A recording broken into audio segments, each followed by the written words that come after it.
What's up, YouTube? How is everyone doing today? I hope you're having a good evening, afternoon, morning, whatever it may be.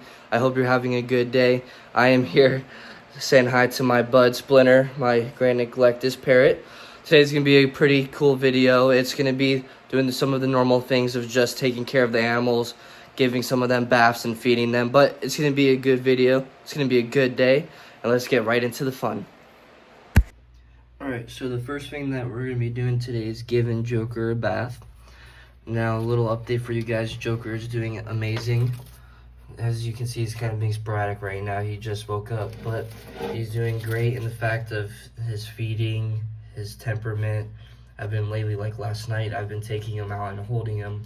No hissing, no nothing. He calms right down. But if you look right on his back, oops, wrong way. If you look right on his back, you'll see there's some stuck, well, not really stuck shed, but just shed in general that he has, which is very typical for this species of lizard.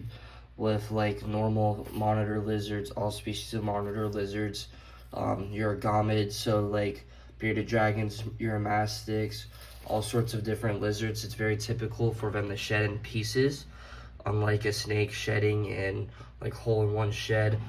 But with monitor lizards and like urogamids, it's very typical for them to like shed one section of their body, and then the other section they don't shed for, say, like another week or two, or sometimes a month. It's just kind of a little bit random, at the same time different, compared to if they're a baby, they would shed a lot more often. And of course, just like us, how we grow and grow when we're little, and then as we get older, it slows down. Same with their shedding. Reptiles, that's how they grow, through shedding. And when they get older and bigger, the shedding slows down. It's not as much because you're just getting to that point of getting older. So first, let's see if he will let me hold him. It's gonna be a little bit hard because I'm by myself right now.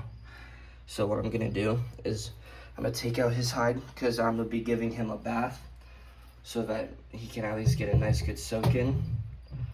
Where can I put this? I can show you guys him right there.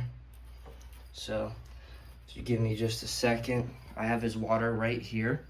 So I'm gonna lift this up, put this right into his enclosure. Sorry about this. This is like, I'm the only person here right now. So I'm gonna be recording all on my own here. I'm gonna put the camera down real quick for 1 second. Oh, never mind. Don't even have to. Okay, maybe I do. I'll be right back. All right, so back to it. I got his little tub with some nice warm water in here for him. I just gotta try to pick him up. Hey, it's okay. It's okay. It's okay, bud. He's gonna be hard and finicky right now. Come on. Come on.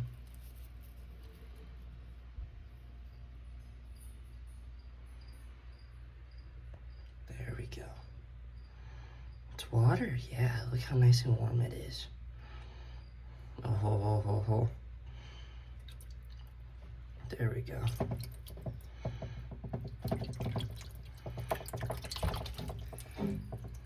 So I'm gonna just let him sit here for a little bit. I'm probably gonna add a little bit more water because I wanted to try to cover his back a little bit so that he's able to kind of get that shed off and at least have a good nice soak in. So I'm gonna add a little bit more water to this, and then while he's just kind of sitting here getting a nice soak, we'll give him about 15 to 20 minutes of a just nice good soak, maybe 30 minutes depending on how he's doing. But then while he's soaking right here, we're gonna go off, take care of the snakes. Alright, so I got some fuzzies unfalling here for the two baby snakes for Mystique and Arbok.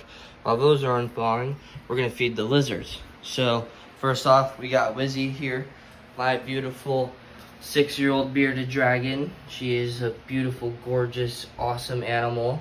Bearded dragons are native to Australia. They are super common and very typical species of lizard to have as a pet.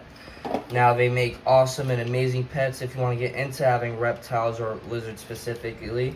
I like to tell people that with bearded dragons, imagine a dog, but if it would be a lizard. It's exactly what a bearded dragon is. They're super nice, super sweet. Unless you are a cricket, then you are absolutely screwed. Come on. Come on. Come on, girl. Oh. So cool thing with bearded dragons is that the reason why they got the name is because they have these spikes all over their body, hence the name dragon, and it's a self-defense mechanism that they have, so that if any predator tries to grab them or bite them to try to eat them, they end up getting hit with those spikes. Now, an interesting thing though is that if I run my finger all across her body right here, or like up against here, you see I'm poking and touching her spikes, nothing, doesn't hurt. That's because they're relaxed right now. Now, when bearded dragons get super defensive, they're very notorious for doing this thing that I like to call pancaking, where they basically spread out their whole entire ribs and flatten their stomach, looking like a big pancake. And what it does is that it takes those spikes that are relaxed and basically pushes them out, making them super stiff to where they can't move.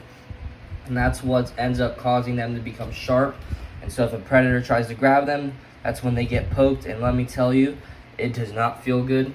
Of course, it's not agonizing pain compared to like getting bit, or say getting bit by a splinter or some of my other animals, but doesn't mean that it still doesn't hurt. Definitely can make you draw a little bit of blood. Definitely makes you a little bit sore depending on where you get spiked, like on the finger. I've had her spike me right on the edge where my nail's at, so it was sore for a little bit, but it's really not that bad. And so with them getting the name dragon aspect, if you look right under her neck, it's a little bit harder to see since she's not all flared up. Under those scales, the actual skin part of her has this black stripe going across her neck, hence the name bearded dragon, because it looks like a beard and then they have those spikes like a dragon. Sorry, it'd probably help if I lowered the camera so you guys can see. And so with these guys, they're basically, imagine the lizard version of a pufferfish. That's exactly what they are when it comes to defending themselves. And the very interesting thing is that, come on, chase it. Gotta get some exercise. I'm not gonna feed you all of them. Come on. She's trying to be lazy. But with bearded dragons, where they're native to being Australia, they're mainly found in the southern area, just very high temp areas in the outback, basically is what it's called, where you'll actually find blue-tongued skinks there, frill-neck lizards, all sorts of other lizards. Hold on, one cricket escaped. There we go, one more.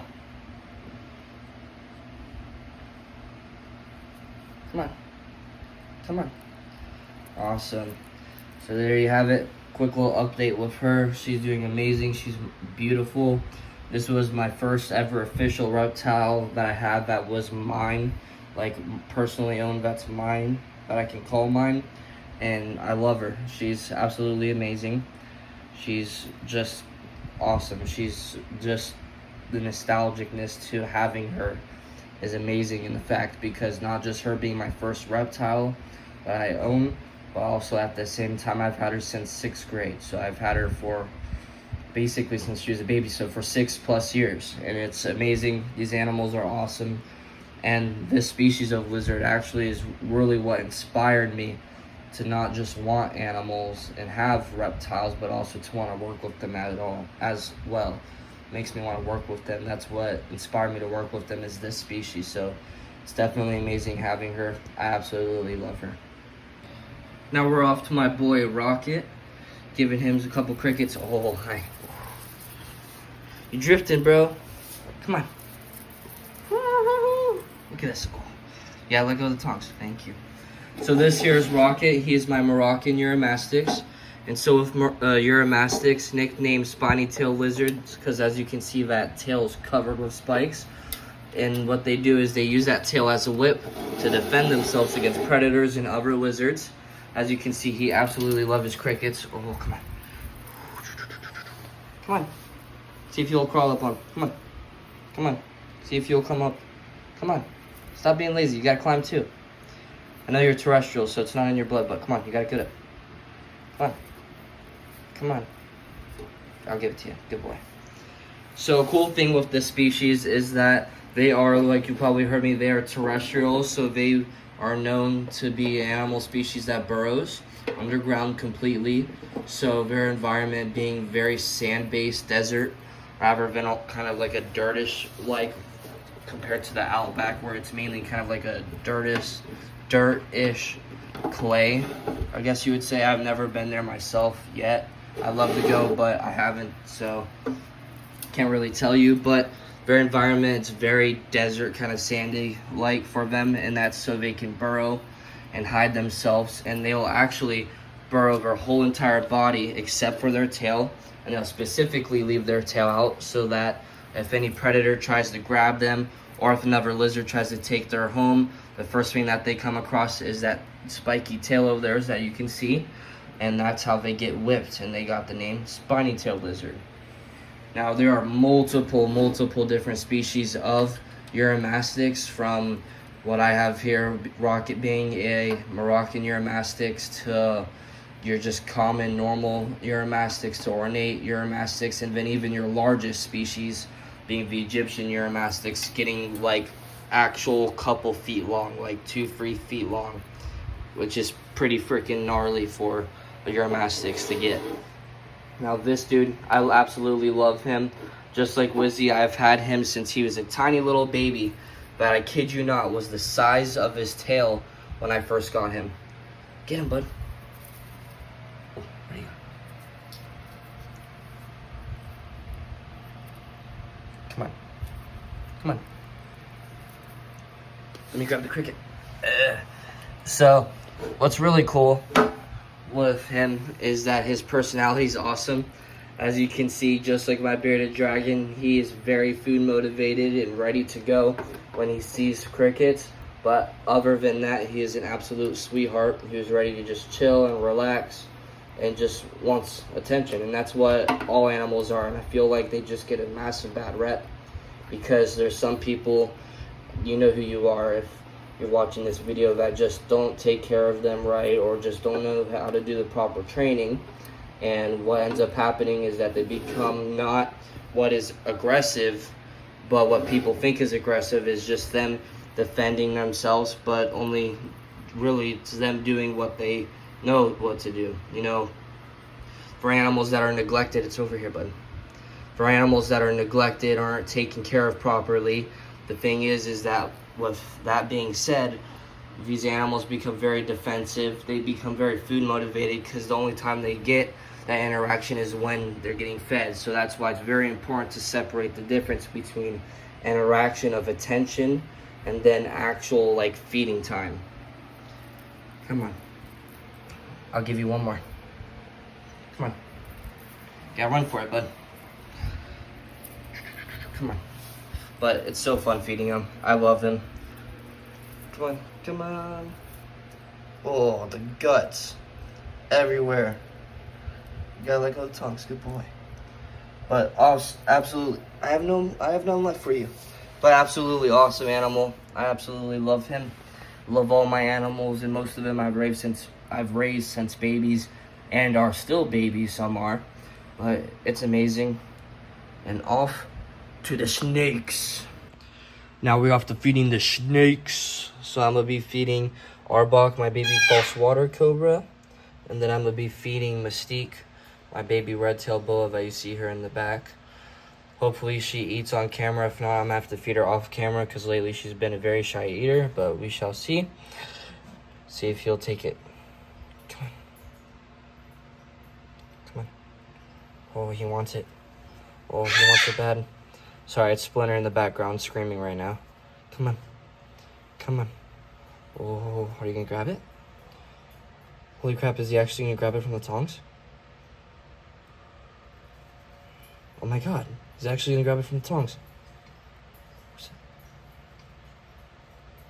Oh, look at that.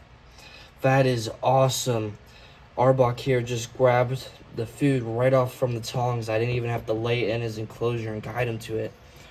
Holy smokes, this is cool. This is really cool because now I can start getting him to run after sliver, I guess, at the food.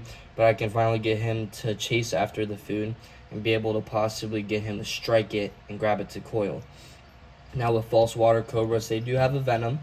It's a venom that doesn't affect us. It only affects their prey items. So they are what you call rear fang venomous snake. So they envenomate through the back fangs that are in the very far back of their mouth, not from the front, which is kind of like your cobras, rattlesnakes, stuff like that. They envenomate from what you call, front fixed fangs, which are fangs that are in the front of their mouth. He envenomates through fangs that are in the back, hence the name rear fang. Now, their venom only affects their prey items, so if that was a live mice, then if he were to envenomate it, it would probably pass away from that venom. But at the same time, since the venom is from rear fang envenomation, he would have to chew or get a very wide, deep bite with it. But that's awesome that he ate off the tongs now. He only's done that once, maybe twice that I've had him, but it's super inconsistent. But now that it seems like it's kind of repeating that motion of him showing curiousness to it, then that's going to be awesome because I can start to get videos of him eating on the tongs. But that's awesome. Now let's get right into the next snake. Alright, so now we're off to feeding. Oh my god, I keep zooming in the wrong way. Now we're off to feeding Mystique. She's my baby red-tailed boa.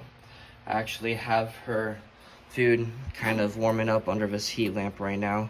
Now with boas and pythons and even your venomous snakes like the Viperidae family, the vipers, they have a class or group in which they're called pit vipers.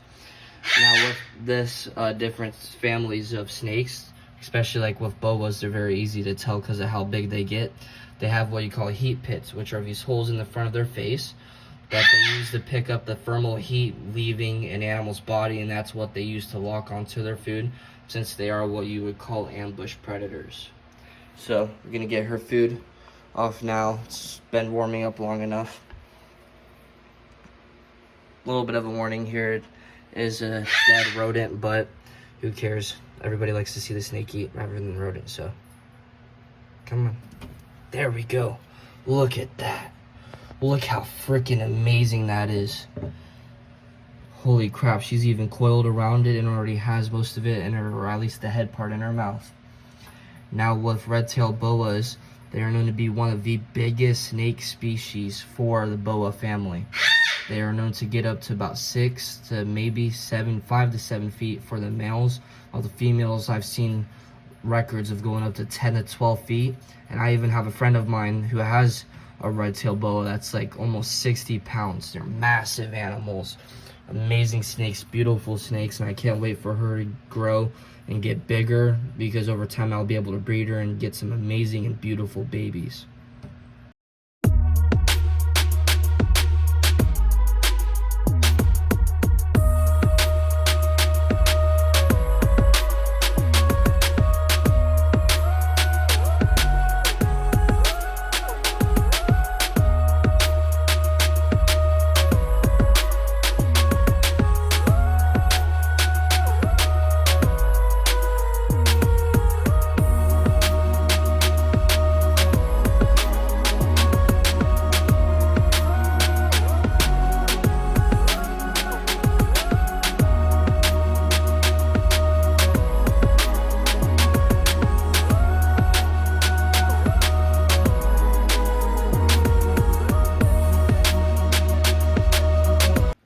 Finishing the video off with Joker here.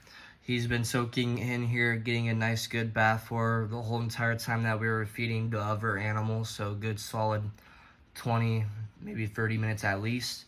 I did add some more water in here so that it covers that back area so that he can get more of that soak with that shed so it can be nice and easy for him to get off.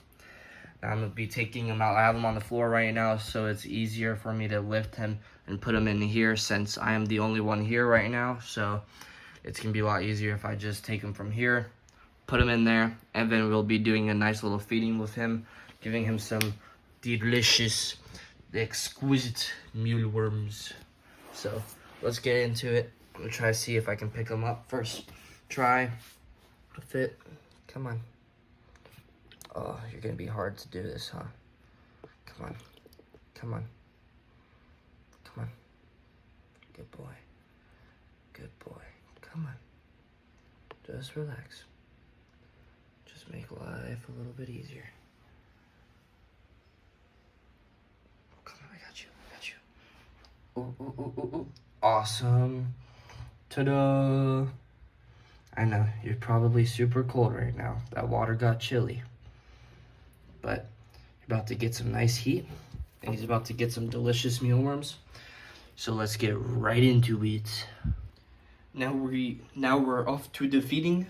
So I got some delicious chef cooked mealworms prepped for Mr. Joker. Only the fanciest of the gourmetish for him. So let's get into the feeding with him. Giving him some mealworms. See if he'll take them. Look, it's food, bud. Come on. Look. Oh, yum. I know. Come on. Come on. Are you acting so skittish all of a sudden? What's that? Ooh. What is that? Are you gonna get it? Come on. Come on. It's stuck in the corner. Get it. It's food, dude. Alright, hold on. I gotta move this forward a little bit for him, because he's just being goofy. Eat it. Eat it. It's okay. Come on. There we go. Oh, there we go. Eat it. Come on. Oh, good boy. Oh, it's gonna be delicious food for you. Only the best of the best for my baby boy.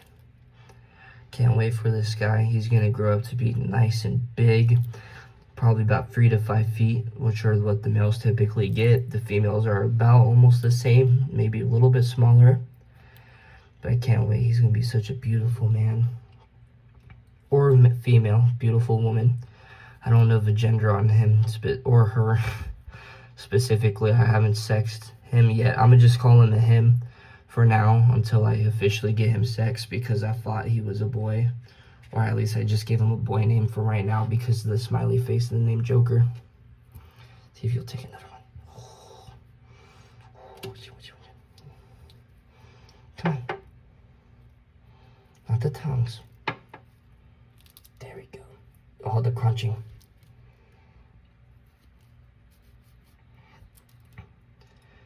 Look how cute that is.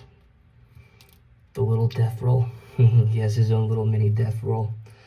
What I like to call for monitor lizards, when they like to do that shake to try to basically either kill their prey or at least knock them out to the point where they stop moving. I like to call it their mini death roll, because it's almost like a crocodile or alligator doing their death roll. But for them, it's just shaking their head, which is really cute. Oh, one more. Come on. Come on. Not the tongues, but the worm. The worm is good. The worm is good. The worm is good. Eat the worm. Eat it. Eat the worm. He's so curious. He's such a sweet lizard. Gonna eat the worm? Come on. Here, I have another one for him up here that he'll more likely take because it's alive. Hold on. There we go. Oh my god, this worm is annoying.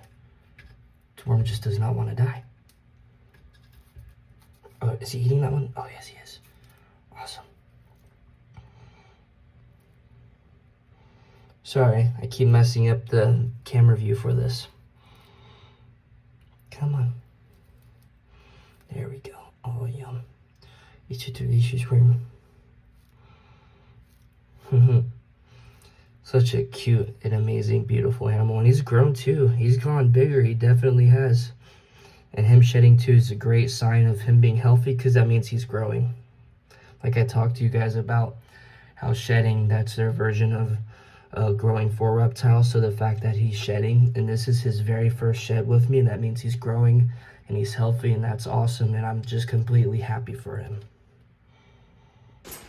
Of course, since we started the video with him, we gotta end the video with him, with my boy Splinter. Come here. I thank you guys for watching the video. If you enjoyed, please like. If you haven't already, subscribe. It means a lot to me. We hit 127 subscribers, which is mind-blowing. I thank you guys for your support. If you want to see more content, please put that notifications bell on, or if you want to see more exclusive content, go look at my Instagram or my TikTok. It's the same as my YouTube, Nile Ninja. Hi, what you can do? Hi. And so, thank you guys for watching. I know it's been a little bit harder for grinding content for videos. You saying hi to him? But definitely I'm trying to grind and get more content. I'd like to try to post a video once a week or so at the very least. We're in the process of moving, getting that reptile enclosure, or reptile room I should say, done. So we're going to have an official reptile room done here pretty soon, within about 2 weeks hopefully. So I'll do a really cool video about that. I know you guys want to see more herping videos of me going out finding wild alligators, getting up close with them. Yeah, you happy? But I'm working on that too, trying to find different places to travel to find American alligators, possibly go to the Everglades to find some American crocs, maybe.